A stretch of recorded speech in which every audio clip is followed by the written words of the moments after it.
Good morning students, I am स्वधा aunty और हम लोग आज शुरू करेंगे एक नया चैप्टर।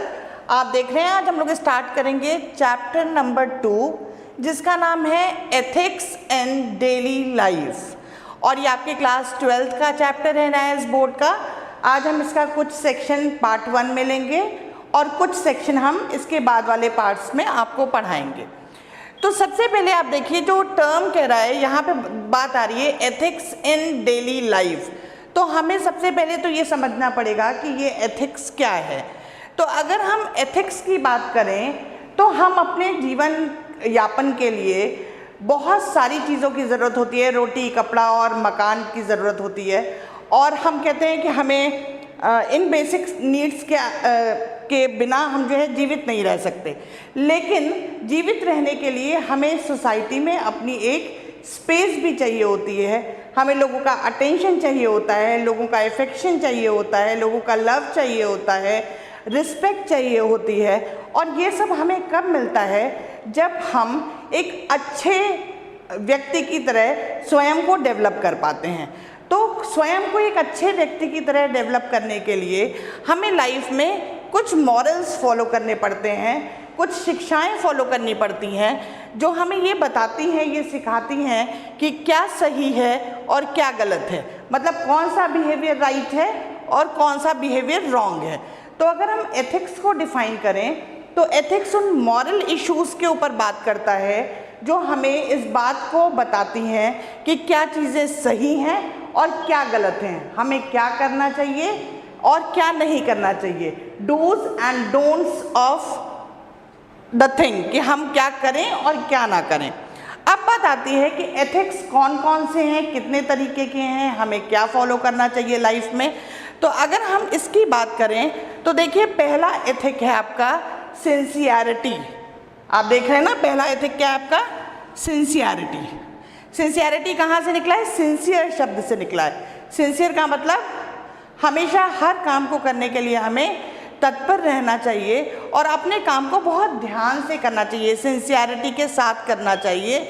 किसी की बात भी अगर आप सुन रहे हैं और आप उसकी बात ध्यान से नहीं सुन रहे हैं तो थोड़ी देर बाद उसका मन हट जाएगा आपसे बात करने का। तो छोटी छोटी बातों में भी हमें बहुत सिंसियरिटी के साथ काम करना पड़ता है। आप चाहे बहुत बड़ा काम कर रहे हो लाइफ में, चाहे छोटा सा काम कर रहे हो, आपको अपने हर काम में सिंसियर रहना बहुत ज़रूरी है। Very important is honesty. Honesty का मतलब है ईमानदारी। आप सब इसका शाब्दिक अर्थ जानते हैं, इंग्लिश का हिंदी, कि ऑनेस्टी को ईमानदारी कहते हैं। पर ऑनेस्टी क्या है? क्या सिर्फ चोरी ना करना ऑनेस्टी है या क्या सिर्फ झूठ ना बोलना ऑनेस्टी है? ऑनेस्टी का मतलब ये है कि आप जो भी कार्य कर रहे हों, चाहे आप किसी ऑफिस में एज एम्प्लॉय काम कर रहे हों, जैसे मैं टीचर हूँ, मैं आपको पढ़ा रही हूँ, तो मुझे पढ़ाने के प्रति अपनी ईमानदारी पूरी बरतनी चाहिए। ऐसा नहीं करना चाहिए कि कोई बच्चा छूट जाए, मैं पार्शियल हो जाऊं या किसी बच्चे पे ज़्यादा ध्यान दे दूं, किसी पे कम दे दूं, या अपने ऑर्गेनाइजेशन के अगेंस्ट कुछ ऐसा कर जाऊं जो ऑर्गेनाइजेशन के हित में ना हो। तो हमें जो भी कुछ करना है वो ऑनेस्टी के साथ करना है, ईमानदारी के साथ करना है, क्योंकि ईमानदारी एक ऐसा गुण है जो आपको हमेशा आगे बढ़ाने का काम करती है। Then comes truthfulness. आप सभी जानते हैं गांधी जी ने इसका बहुत अच्छे से पालन किया था, सत्य अहिंसा का। तो ट्रुथफुलनेस का मतलब है सत्य का पालन करना। हमें कोशिश करनी चाहिए कि हम जो भी बात कहें, जितनी कहें, वो सत्य कहें, झूठ ना बोलें। हाँ, लेकिन यहाँ पे एक प्रैक्टिकल सी बात ये भी है, कई बार हमारे बड़े बुजुर्ग कहते हैं कि अगर झूठ किसी के हित में बोला गया हो तो उसे झूठ नहीं कहते। तो कभी कभी ऐसी बातें भी आती हैं, ऐसी स्थितियां भी आती हैं जहां हमें झूठ का सहारा लेना पड़ता है। लेकिन ये हमेशा हमें ध्यान रखना चाहिए कि जब हम कोई भी काम कर रहे हैं तो हमें कम से कम असत्य बोलना पड़े, झूठ बोलना पड़े। Then come respect for time. सब देखिए टाइम क्या है, मैंने आपको पहले भी बताया था कि टाइम एक रिसोर्स है और ऐसा रिसोर्स है जो रोज़ बीतता जा रहा है। हमारे पास लिमिटेड टाइम है, 24 घंटे सबके पास हैं। ईश्वर ने एक दिन में 24 घंटे दिए हैं और सबको एक जैसे 24 घंटे दिए हैं। अगर हम टाइम की रिस्पेक्ट नहीं करेंगे तो हमारा टाइम, हमारा समय धीमे धीमे बीतता जाएगा और जब रिजल्ट का टाइम आएगा तो हमें लगेगा कि अरे हम ये काम पहले कर लेते तो शायद हमें अच्छा रिजल्ट मिल गया होता। तो रिस्पेक्ट फॉर टाइम का मतलब हमें जो भी काम दिया गया है वो हमें समय पे करना आना चाहिए। Then respect for work. अब ये रिस्पेक्ट फॉर वर्क क्या है? कहते हैं ना, कोई भी काम छोटा या बड़ा नहीं होता। हमें जो काम दे दिया जाए हमें उसे पूरी लगन, मेहनत, ईमानदारी के साथ करना चाहिए, क्योंकि कोई भी काम, चाहे वो झाड़ू लगाना हो, चाहे वो आपके घर के स्वीपर का काम हो, चाहे आपके वहाँ खाना बनाने वाली आ रही है उसका काम हो, चाहे बर्तन धोने वाली आ रही है उसका काम हो, कोई भी काम छोटा या बड़ा नहीं है। तो हम जो भी काम कर रहे हैं उसके प्रति पूरा ईमानदार होना चाहिए, उसके प्रति हमें रिस्पेक्ट रखनी चाहिए और दूसरे व्यक्ति भी हमारे साथ जो काम कर रहे हैं, चाहे वो किसी भी पद प्रतिष्ठा पे हो, हमें उनके काम का भी सम्मान करना आना चाहिए। Then comes respect for environment. Environment क्या है? हमारे आसपास की सारी चीज़ें, ये वातावरण, पेड़ पौधे, धरती, पहाड़, नदियाँ, ये सब क्या है? हमारे वातावरण का हिस्सा हैं। तो हमें कोशिश ये करनी चाहिए कि हम अपने इन सब रिसोर्सेज को भी रिस्पेक्ट करें। और इनको रिस्पेक्ट करने का मतलब ये नहीं है कि आप आरती और थाल लेके उनकी आरती उतारने लगें, लेकिन उनका ध्यान रखें, उन्हें गंदा ना होने दें, वातावरण को दूषित ना होने दें, पूरा सहयोग करें कि ये वातावरण हमारे साथ अच्छी तरीके से साथ साथ जीवन पर्यंत चले। Then comes regularity and punctuality. अच्छा, एक चीज़ यहाँ मैं और बताना चाहूँगी कि ये इन्वायरमेंट सिर्फ पेड़ पौधे पहाड़ नहीं है, ये इन्वायरमेंट वो इन्वायरमेंट भी है जो हमारे वर्क प्लेस पे है।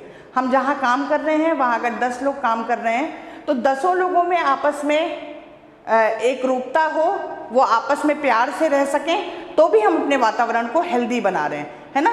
तो वातावरण छोटे लेवल पे अगर हम देखें तो हमारे आसपास की चीज़ें हैं। जैसे मैं इस कमरे में रिकॉर्ड कर रही हूँ, जो इस सेशन को रिकॉर्ड कर रहे हैं, अगर उनके साथ मैं कॉर्डियल मूवमेंट बना के नहीं चलूँगी, कॉर्डियल रिलेशन बना के नहीं चलूँगी, तो हो सकता है वो मेरा गुस्से में वीडियो ही खराब कर दें, है ना। लेकिन हमें, अगर हम उनसे रिस्पेक्ट से बात करेंगे तो हमारा वीडियो अच्छा बनाएंगे। एक छोटा सा एग्जाम्पल था। Then comes regularity and punctuality. Regular होने का मतलब है जो काम हमें दिया गया या हम जिस भी जगह पे जा रहे हैं वहाँ हम जो भी हमें टाइम शेड्यूल मिला है कि मंडे टू फ्राइडे में वर्क करना है, तो हम रेगुलर मंडे टू फ्राइडे जाएं, कम से कम छुट्टियाँ मारें, कम से कम गोलेबाजी करें, ठीक है। तो हमें रेगुलर होना ज़रूरी है। पंक्चुअल का मतलब ऑन टाइम पहुँचें। अगर हमें कहीं पहुँचने का टाइम 4 बजे का है तो हम वहाँ 4 बजे ही पहुँचे, बल्कि 10 मिनट पहले पहुँच जाएं, बेहतर है 10 मिनट देर से पहुँचने से। Then comes confidentiality. कॉन्फिडेंशियलिटी का मतलब क्या हुआ? ये लाइफ में बहुत इंपॉर्टेंट है।